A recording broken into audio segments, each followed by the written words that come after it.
Merci à vous, Monsieur Régnier, d'avoir libéré du temps dans votre agenda pour participer à cette interview live. Donc, pendant l'été, Nixis partage avec vous les enseignements de la crise pour la relation client et à travers des témoignages avec des professionnels comme vous aujourd'hui, vous qui accompagnez des marques qui sont dans le cœur et dans le quotidien des Français. Donc, Jean Régnier, vous êtes l'expert de la semaine. Vous dirigez toujours Commerce, qui est le seul centre d'appel 100% Made in France, qui reste à taille humaine, qui emploie un petit peu moins de 300 collaborateurs quand même, et qui surtout accompagne de nombreux clients dans quasiment tous les secteurs d'activité. La proximité que vous entretenez tant linguistique, sociétale, culturelle et géographique, elle permet d'accompagner les gens sur de nombreuses problématiques qui vont de la vente jusqu'à l'omni, en passant par l'avant-vente et l'après-vente. Et donc, aujourd'hui, Monsieur Régnier, merci beaucoup. Première question, donc, bienvenue. Donc, quels enseignements tirez-vous que vous constatez de la crise pour la relation client? Alors, les enseignements à chaud, parce que tout ça est récent. Alors d'abord, bonjour, merci de votre accueil et bonjour à tous ceux qui sont avec nous.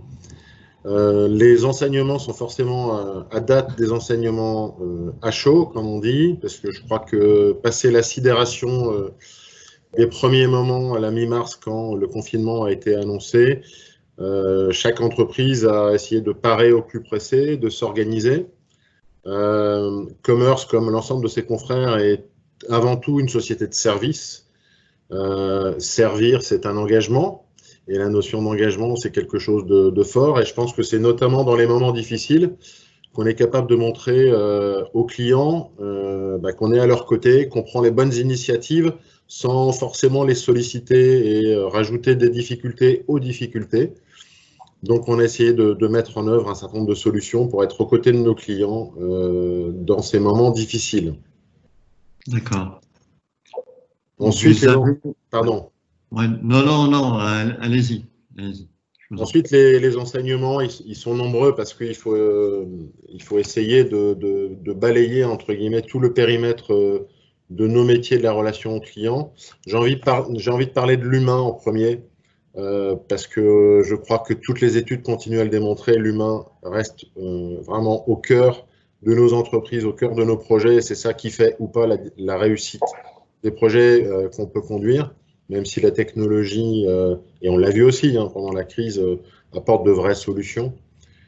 Le facteur humain a très très bien réagi, en tous les cas je parle de nos équipes, ils se sont rapidement, on les a mis en télétravail. On a été, je ne vais pas dire surpris, mais en tous les cas, une fois de plus, on a vu que les équipes s'adaptaient très vite, avec beaucoup d'agilité, bien. On a été extrêmement attentif justement à ce que cette distance créée et subie n'ait pas d'effet négatif. Donc, on a été très proactif en matière de communication vers nos équipes. On a mis en place aussi des outils qui permettaient justement d'assurer la continuité de l'activité sans coupure.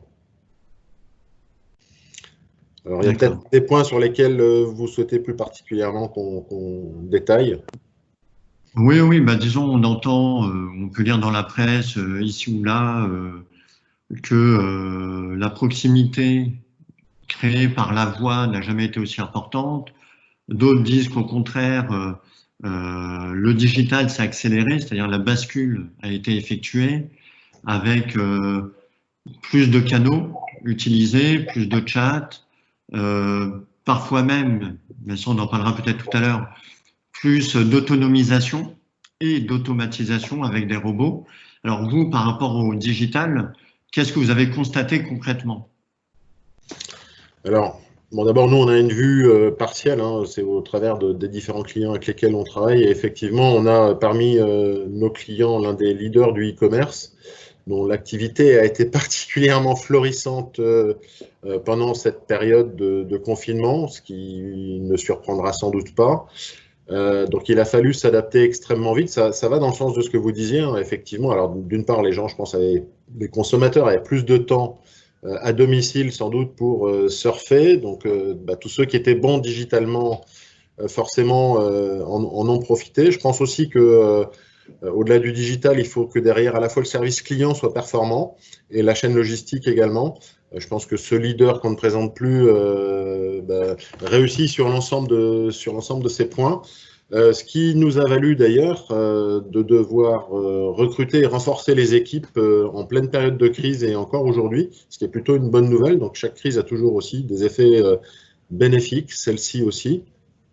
On n'a pas vu de demande, entre guillemets, de mise en œuvre de solutions nouvelles. En tous les cas, pas exprimé comme ça en plein milieu de la bataille. Je crois qu'encore une fois, il y avait un effet de sidération et d'urgence. En amont de la crise, il y avait des consultations ou des sollicitations sur des solutions de type callbot, chatbot, etc.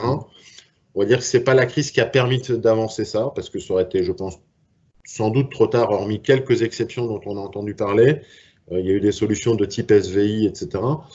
Je pense que ces innovations vont continuer leur chemin et qu'elles vont apporter des compléments de réponse tout au long du parcours client et de l'expérience client pour faciliter la vie du client.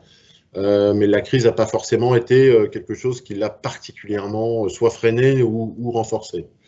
Vous l'avez dit, moi je retiens quand même beaucoup que l'humain a démontré qu'il avait toute sa place. C'est un élément de réassurance, c'est un élément aussi important dans notre vie.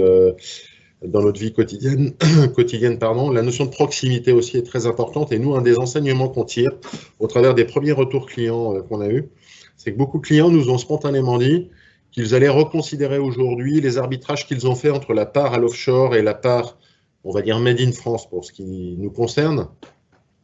Ça ne veut pas dire renoncer à l'offshore, mais ça veut dire peut-être faire un peu bouger les curseurs pour être davantage en capacité de piloter les actions avec le maximum d'agilité et de réactivité. Donc, cette notion de la proximité de l'humain du Made in France, on a eu beaucoup de retours en ce sens. D'accord. Donc, c'est très positif, on peut dire, pour commerce, pour la France. On voit les nombreux prix et les services clients. Je pense qu'il faudrait un peu, non pas modérer, mais les expériences ont été diverses selon les entreprises. Hein. Tous les secteurs d'activité n'ont pas été impactés de la même manière. Donc je dirais que pour une fois, ce secteur qui n'est pas si facile au quotidien depuis des années, il y a eu effectivement des effets positifs, il y a eu des enseignements très intéressants. Tout le monde a parlé du télétravail. Je ne crois pas que le développer à 100% dès demain serait la bonne solution. Par contre, une bonne dose de télétravail en continu, c'est clairement déjà en place chez nous. Et je pense que durablement, pour une certaine partie du temps, pour certaines activités ou certaines catégories de personnel, c'est clairement quelque chose d'intéressant et qu'on peut considérer comme un progrès, je pense. D'accord, ok. Bon, merci beaucoup pour ces échanges. C'était très enrichissant. Merci. Donc, vous pourrez revoir l'enregistrement sur le site web de Nixis, nixis.com. Et puis, la semaine prochaine, une nouvelle interview live, vendredi 17 juillet à 9h du matin, où nous accueillerons Muriel Barnéou, qui est directrice de l'engagement sociétal au sein du groupe La Poste. Et La Poste qui vient d'être nommée par Vigéo première entreprise mondiale en matière de RSE. Et donc, Madame Barnéou est aussi administratrice au sein de la FRC. Voilà. Merci à tous, bonne journée à vous et à très bientôt. À bientôt.